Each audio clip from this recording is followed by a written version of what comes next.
Hi ಎಲ್ಲರಿಗೂ ನಮಸ್ತೆ and welcome back to my channel.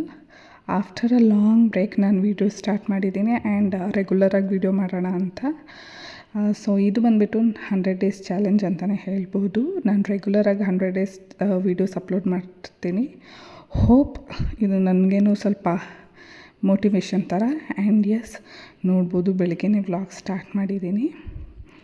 ಮನೆಯೆಲ್ಲ ಕ್ಲೀನಾಗಿ ಒರೆಸ್ಕೊಂಡ್ಬಿಡೋಣ ಅಂಥೇಳಿ ಒರ್ಸೋಕ್ಕೆ ಸ್ಟಾರ್ಟ್ ಮಾಡಿದ್ದೀನಿ. ಸೊ ನಾನು ಯಾವುದೇ ರೀತಿ ಹೆಲ್ಪರ್ ಏನೂ ಇಟ್ಕೊಂಡಿಲ್ಲ, ಬಿಕಾಸ್ ಇದು ಸಹಿತ ನಮಗೆ ಎಕ್ಸಸೈಸ್ ಆದಂಗೆ ಅಲ್ವಾ ಮನೆಯಲ್ಲಿ. ಆದ್ದರಿಂದ ನಾನು ಟೈಮ್ ಸಿಕ್ಕಾಗ ನನಗಾಗುವಷ್ಟು ಕೆಲಸ ಮಾಡ್ಕೊತೀನಿ. ಸೊ ನಾನು ಯಾವಾಗಲೂ ಎಲ್ಲ ಕೆಲಸ ಆನ್ ಟೈಮ್ ಮಾಡ್ತೀನಿ ಅನ್ನೋದೇನಿಲ್ಲ, ಬಟ್ ಟೈಮ್ ಸಿಕ್ಕಾಗ ಈ ಥರ ನನ್ನ ಕೆಲಸ ಎಲ್ಲ ಕ್ಲೀನಾಗಿ ಮಾಡ್ಕೊಂಡ್ಬಿಡ್ತೀನಿ. ಆ್ಯಂಡ್ ಮಧ್ಯಾಹ್ನದ ಊಟಕ್ಕೆ ಹಸ್ಬೆಂಡ್ ಬರ್ತೀನಿ ಅಂತ ಹೇಳಿದರು, ಅದಕ್ಕೆ ಮೊಸರು ಸಾರಿಗೆ ರೆಡಿ ಮಾಡಿದ್ದೀನಿ. ಇದು ಸ್ವಲ್ಪ ಬಿಸಿ ತಣ್ಣಗಾಗಬೇಕು. ಆ್ಯಂಡ್ ಸೈಡ್ಸ್ ಬಂದುಬಿಟ್ಟು ಸೋಯಾ ಡ್ರೈ ಮಾಡೋಣ ಅಂಥೇಳಿ ರೈಸ್ ರೆಡಿಯಾಗಿದೆ. ನೋಡಿ, ಸೋಯಾ ಸೋಪ್ ಮಾಡಿಕ್ಕಿದ್ದೀನಿ, ಸೋಯಾ ಚಂಕ್ಸು.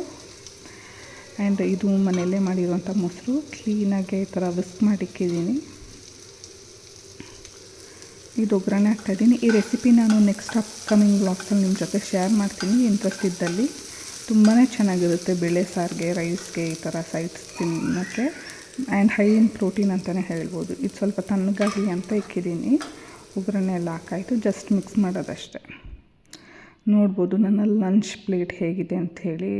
ತುಂಬ ಡೆಲಿಷಿಯಸ್ ಆಗಿತ್ತು. ನಿಮ್ಗೆ ಯಾವುದಾದ್ರೂ ರೆಸಿಪಿ ಬೇಕಿದ್ದಲ್ಲಿ ಕಮೆಂಟ್ ಸೆಕ್ಷನಲ್ಲಿ ತಿಳಿಸಿ, ಸೊ ದಟ್ ಶೇರ್ ಮಾಡ್ತೀನಿ. ಇಲ್ಲಾಂದರೆ ಜಸ್ಟ್ ಈ ಥರ ಕ್ಲಿಪ್ಪಿಂಗ್ಸ್ ಮಾತ್ರ ಆ್ಯಡ್ ಮಾಡ್ತೀನಿ. ಸ್ನಾನ ಮಾಡಿ ಎಲ್ಲ ಬಂದಾಯಿತು. ಈಗ ಹಾಲು ಬಿಸಿ ಮಾಡಲಿಕ್ಕೆ ಇಕ್ತಾಯಿದ್ದೀನಿ. ಇದು ಬಂದುಬಿಟ್ಟು ಹಸು ಹಾಲು. ಡೈರೆಕ್ಟಾಗೆ ಈ ಥರ ಮಾಡ್ತೀನಿ, ಸೊ ದಟ್ ನಾನು ಸ್ವಲ್ಪ ಹೆಪ್ಪಾಕ್ತೀನಿ. ಹಾಲು ಕುಡಿಯೋದು ತುಂಬಾ ಕಡಿಮೆ. ಫ್ರೂಟ್ಸ್ ಏನಾದರೂ ಇದ್ದಲ್ಲಿ ಮಿಲ್ಕ್ ಶೇಕ್ ಆ ಥರ ಮಾಡ್ಕೊತೀವಿ. ಇಲ್ಲಾಂದರೆ ಯಾವಾಗಾದರೂ ರೇರ್ ಕೇಸಸ್ ಹಾಲು ಕುಡಿಯೋದು. ಮೆಜಾರಿಟಿ ಮೊಸರಿಗೆ ಹೆಪ್ಪಾಕ್ಬಿಡ್ತೀನಿ, ಸೊ ದಟ್ ಮಗುಗಾಗುತ್ತೆ, ನಾವು ಕೂಡ ಮೊಸರು ತಿಂತೀವಲ್ವ ಅಂಥೇಳಿ. ಆ್ಯಂಡ್ ಇಲ್ಲಿ ಬಂದುಬಿಟ್ಟು ಬ್ಲ್ಯಾಕ್ ಚೆನ್ನ ಸೋಪ್ ಮಾಡಿಕ್ಕಿದ್ದೆ, ಅದು ದೋಸೆ ಮಾಡ್ಕೊಳ್ಳೋಣ ಅಂಥೇಳಿ ಗ್ರೈಂಡ್ ಮಾಡ್ತಾಯಿದ್ದೀನಿ. ಇದಕ್ಕೆ ಸ್ವಲ್ಪ ಏನು ಶುಂಠಿ ಮತ್ತು ಒಣಮೆಣ್ಸಿನ್ಕಾಯಿ ಖಾರದ್ದು ಅದು ಹಾಕಿ ಕ್ಲೀನಾಗಿ ರುಬ್ಕೊಂಡು ಸ್ವಲ್ಪ ಸಾಲ್ಟ್ ಹಾಕ್ಬಿಟ್ಟು ಸ್ವಲ್ಪ ಫರ್ಮೆಂಟ್ ಆಗಕ್ಕೆ ಬಿಡ್ತೀನಿ. ಇದಕ್ಕೇನು ಫರ್ಮೆಂಟೇಷನ್ ಏನೂ ಅವಶ್ಯಕತೆ ಇರೋಲ್ಲ, ಬಟ್ ಒಂದು 10-15 ಮಿನಿಟ್ಸ್ ಗ್ಯಾಪ್ ಬಿಟ್ಟು ನೀವು ಇಮಿಡಿಯೇಟಾಗೂ ಸುಟ್ಕೊಬೋದು, ಚೆನ್ನಾಗೇ ಬರುತ್ತೆ. ತುಂಬಾ ಟೇಸ್ಟಿಯಾಗಿತ್ತು. ಯಾವಾಗಲೂ ಮಾಮೂಲಿ ರೈಸ್ ದೋಸೆ ತಿನ್ನೋ ಬದಲು ಈ ಥರ ಡಿಫ್ರೆಂಟಾಗಿ ಟ್ರೈ ಮಾಡಿ. ನಾನು ಈ ಥರನೇ ಟ್ರೈ ಮಾಡ್ತಾಯಿರ್ತೀನಿ. ಹೆಲ್ತ್ಗೂ ತುಂಬ ಒಳ್ಳೆಯದು. ಆ್ಯಂಡ್ ನಮ್ಮ ಬಾಡಿಗೂ ಸ್ವಲ್ಪ ಎನರ್ಜಿ ಸಿಕ್ಕಂಗೆ ಆಗುತ್ತೆ. ನಮ್ಗೆ ಇದ್ರ ವ್ಯಾಲ್ಯೂ ಗೊತ್ತಾಗಲ್ಲ, ಏನು ಈ ಥರ ಫ್ಯಾನ್ಸಿಯಾಗಿ ತಿನ್ನಬೇಕಾ, ಇವಾಗೇನು ಹೆಲ್ತ್ ಕಾನ್ಷಿಯಸ್ ಅಂತ. ಬಟ್ ಒಂದು ಸತಿ ಹುಷಾರು ತಪ್ಪಿದಾಗಲೇ ಅದ್ರ ವ್ಯಾಲ್ಯೂ ಏನು ಅಂತ ಗೊತ್ತಾಗೋದು. ಆದ್ದರಿಂದ ಹೇಳ್ತಾ ಇದ್ದೀನಿ ಅಷ್ಟೇ. ಈ ಥರ ಹೆಲ್ತಿ ರೆಸಿಪೀಸ್ ಮಾಡ್ಕೊಳ್ಳಿಕ್ಕೆ ತುಂಬಾ ಇಷ್ಟ ಆಗುತ್ತೆ ನನಗೆ. ಆದ್ದರಿಂದ ಒಂದೊಂದೇ ಟ್ರಯಲ್ ಆ್ಯಂಡ್ ಎರರ್ ಮಾಡ್ತಾಯಿರ್ತೀನಿ.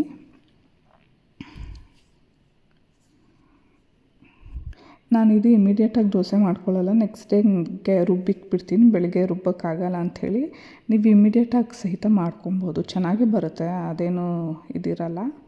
ಆ್ಯಂಡ್ ಉಪ್ಪು ಖಾಲಿಯಾಗಿತ್ತು ಅಂಥೇಳಿ ಫಿಲ್ ಮಾಡಿಕ್ತಾಯಿದ್ದೀನಿ. ನಾನು ಯೂಶ್ವಲಿ ಹಾಫೇ ಫಿಲ್ ಮಾಡೋದು, ಯಾಕಂದರೆ ಎಮರ್ಜೆನ್ಸಿಗೆ ಹಸ್ಬೆಂಡ್ ಏನಾದರೂ ಡಬ್ಬ ಬೇಕಾದರೆ ಚಳಿಗಿಲ್ ಬಿಟ್ಟರೆ ಅಂತ ಹೇಳಿಬಿಟ್ಟು ನಾನು ಇಷ್ಟೇ ಫಿಲ್ ಮಾಡೋದು. ಇವಾಗ ಅದಕ್ಕೆ ಸ್ವಲ್ಪ ಸಾಲ್ಟ್ ಹಾಕಿಬಿಟ್ಟು ಕ್ಲೀನಾಗಿ ಕೈಯಲ್ಲಿ ಮಿಕ್ಸ್ ಮಾಡಿ ಇಕ್ಬಿಡ್ತೀನಿ. ಕೈಯಲ್ಲಿ ಮಿಕ್ಸ್ ಮಾಡೋದ್ರಿಂದ ಫರ್ಮೆಂಟೇಷನ್ ತುಂಬ ಬೇಗ ಆಗುತ್ತೆ ಅಂತಲೇ ಹೇಳ್ಬೋದು. ಎಲ್ಲ ಕಡೆ ಕ್ಲೀನಾಗಿ ಇದಾಗಿರುತ್ತೆ. ಆದ್ದರಿಂದ ಕೈಯಲ್ಲೇ ನಾನು ಯಾವಾಗಲೇ ಆಗಲಿ ರುಬ್ಬಬೇಕಾದ್ರೆ ಕೈಯಲ್ಲೇ ಕ್ಲೀನಾಗಿ ಈ ಥರ ಮಿಕ್ಸ್ ಮಾಡಿ ಎತ್ತಿಕ್ಬಿಡ್ತೀನಿ. ತುಂಬಾ ಚೆನ್ನಾಗಿರುತ್ತೆ. ಈಗ ಮಧ್ಯಾಹ್ನ ಮೊಸರು ಸಾರಿಗೆ ಸ್ವಲ್ಪ ಮೊಸರು ಮಿಕ್ಕಿತ್ತು. ಇದೇನು ವೇಸ್ಟ್ ಮಾಡೋದು ಬೇಡ ಅಂಥೇಳಿ ನನಗೆ ಮೊಸರು ಸಕ್ಕರೆ ತಿನ್ನೋದು ತುಂಬಾ ಇಷ್ಟ ಆಗುತ್ತೆ. ಅದು ಪಾತ್ರೆ ಹಂಗೆ ಇಕ್ತೀನಿ, ಯಾಕಂದರೆ ಹಾಲು ಸ್ವಲ್ಪ ಬಿಸಿಯಾಗಿದ್ದಾದಮೇಲೆ ಹೆಪ್ಪಾಕ್ತೀನಿ ಅದೇ ಇದಕ್ಕೆ. ಆದ್ದರಿಂದ ಅದು ಪ್ಯಾಕೆಟ್ ಹಾಲಿಗಿಂತ ಈ ಥರ ಹಸು ಹಾಲಿಂದು ಮೊಸರು ತುಂಬಾ ಗಟ್ಟಿ ಆ್ಯಂಡ್ ತುಂಬಾ ಟೇಸ್ಟಿಯಾಗಿರುತ್ತೆ. ಹೆಲ್ತ್ಗೂ ತುಂಬ ಒಳ್ಳೆಯದು. ಮಕ್ಕಳಿದ್ದಲ್ಲಿ ಅವ್ರಿಗೂ ಅಷ್ಟೇ ಕೊಡೋದ್ರಿಂದ ತುಂಬಾ ಚೆನ್ನಾಗಿರುತ್ತೆ ಅಂತಲೇ ಹೇಳ್ಬೋದು. ನನಗಷ್ಟು ಇದು ತುಂಬಾ ಫೇವ್ರೇಟ್ ಅಂತ ಹೇಳ್ತೀನಿ. ಆ್ಯಂಡ್ ಈಗ ನೋಡ್ಬೋದು, ನಾನೊಂದು ಸ್ಯಾರಿ ಆನ್ಲೈನಿಂದ ಪರ್ಚೇಸ್ ಮಾಡಿದ್ದೆ, ಒಂದು ಇನ್ಸ್ಟಾಗ್ರಾಮ್ ಪೇಜಿಂದ. ನಾನೇನು ಅವ್ರ ಪೇಜ್ ಏನು ಮೆನ್ಷನ್ ಮಾಡಲ್ಲ, ಬಿಕಾಸ್ ನಾನು ದುಡ್ಡು ಕೊಟ್ಟು ತೊಗೊಂಡಿದ್ದು. ನಿಮಗೆ ಯಾರಿಗಾದ್ರೂ ಬೇಕಂದರೆ ಸಹಿತ ಮಾತ್ರ ನಾನು ಶೇರ್ ಮಾಡ್ತೀನಿ. ನಾನು ಏನಿಲ್ಲ ಅಂದ್ರೇನು ಅವ್ರ ಪೇಜಲ್ಲಿ ಅಪ್ರಾಕ್ಸ್ ಒಂದು 15 to 20 ಸ್ಯಾರೀಸ್ ಪರ್ಚೇಸ್ ಮಾಡಿರ್ತೀನಿ. ತುಂಬಾ ಚೆನ್ನಾಗಿ ಬರುತ್ತೆ ಅವರ ಪೇಜಲ್ಲಿ ಸ್ಯಾರೀಸ್. ಅಷ್ಟು ತುಂಬಾ ಯೂನಿಕ್ ಆಗಿರುತ್ತೆ. ಆ ಸ್ಯಾರೀಸ್ ರಿಪೀಟ್ ಸಹಿತ ಆಗೋಲ್ಲ. ನನಗೆ ಮೇನ್ ಅದೊಂದು ಇಂಪಾರ್ಟೆಂಟು. ಪ್ಯಾಕೇಜಿಂಗು ಅಷ್ಟೇ ತುಂಬ ಚೆನ್ನಾಗಿ ಕೊಟ್ಟಿರ್ತಾರೆ. ಈ ಸ್ಯಾರಿನೇ ನಾನು ಬುಕ್ ಮಾಡಿದ್ದಿದ್ದು. ನಿಮಗೆ ಬೇಕಾಗಿದ್ದಲ್ಲಿ ಕಮೆಂಟ್ ಸೆಕ್ಷನಲ್ಲಿ ತಿಳಿಸಿ. ನಾನು ಎಷ್ಟೊಂದು ಸ್ಯಾರೀಸು ಬುಕ್ ಮಾಡಿದ್ದೆ ಅವ್ರ ಪೇಜಲ್ಲಿ. ನಾನು ಅಪ್ಕಮಿಂಗ್ ವ್ಲಾಗ್ಸಲ್ಲಿ ಒಂದೊಂದೇ ಸ್ಯಾರಿ ನಿಮ್ಮ ಜೊತೆ ಶೇರ್ ಮಾಡ್ತೀನಿ.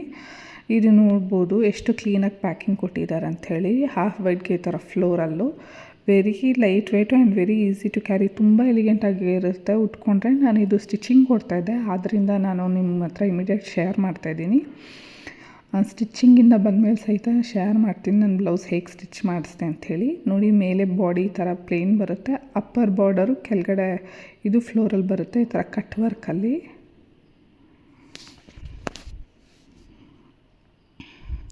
ಆ್ಯಂಡ್ ಬ್ಲೌಸ್ ಬಂದು ಫುಲ್ಲು ಈ ಥರ ಫ್ಲೋರಲ್ ಬ್ರೊಕೇಡ್ ಬರುತ್ತೆ.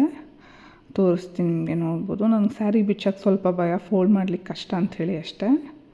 ನೋಡ್ಬೋದು, ಸ್ವಲ್ಪನೇ ತೋರಿಸ್ತಾ ಇದ್ದೀನಿ. ಇದು ಬ್ಲೌಸ್ ಈ ಥರ ಬರುತ್ತೆ.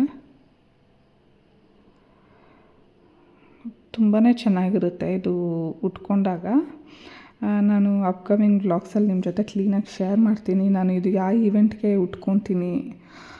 ಇವಾಗ ಸ್ವಲ್ಪ ಟೆಂಪಲ್ ವಿಸಿಟ್ಸ್ ಇದೆ ನನಗೆ, ಆದ್ದರಿಂದ ನಾನು ಇವ್ರ ಪೇಜಲ್ಲಿ ತೊಗೊಂಡಿರೋ ಸ್ಯಾರಿ ಸಹಿತ ಎಷ್ಟೊಂದು ತೊಗೊಂಡಿದ್ದೀನಿ. ಅದು ಸಹಿತ ನಿಮ್ಮ ಹತ್ರ ಒಂದೊಂದೇ ಶೇರ್ ಮಾಡ್ತಾ ಹೋಗ್ತೀನಿ. 2-3 ಸ್ಟಿಚಿಂಗ್ ಕೊಟ್ಟಿದ್ದೀನಿ. ಅದು ಬ್ಲೌಸು ಸ್ಯಾರಿ ಎರಡೂ ಸೇರಿ ತೋರಿಸ್ತೀನಿ ನಿಮಗೆ, ಸೊ ದಟ್ ನಿಮ್ಗೊಂದು ಐಡಿಯಾ ಬರುತ್ತೆ. ನಿಮಗೂ ಏನಾದರೂ ಈ ಥರ ಇನ್ಫಾರ್ಮೇಷನ್ ಬೇಕು ಅಥವಾ ನಿಮಗೆ ಸ್ಯಾರಿ ಇಷ್ಟ ಆಗಿದ್ದಲ್ಲಿ ಸ್ಯಾರಿ ಪೇಜ್ ಬೇಕು ಅಂದರೆ ಕಮೆಂಟ್ ಸೆಕ್ಷನಲ್ಲಿ ತಿಳಿಸಿ, ಸೊ ದಟ್ ಶೇರ್ ಮಾಡ್ತೀನಿ. ಇದು ಯಾವುದೇ ರೀತಿ ಪ್ರಮೋಷನ್ ಅಲ್ಲ, ನಾನು ದುಡ್ಡು ಕೊಟ್ಟು ತೊಗೊಂಡಿರುವಂಥ ಸ್ಯಾರೀಸು. ತುಂಬಾ ಚೆನ್ನಾಗಿತ್ತು. Thank you, bye.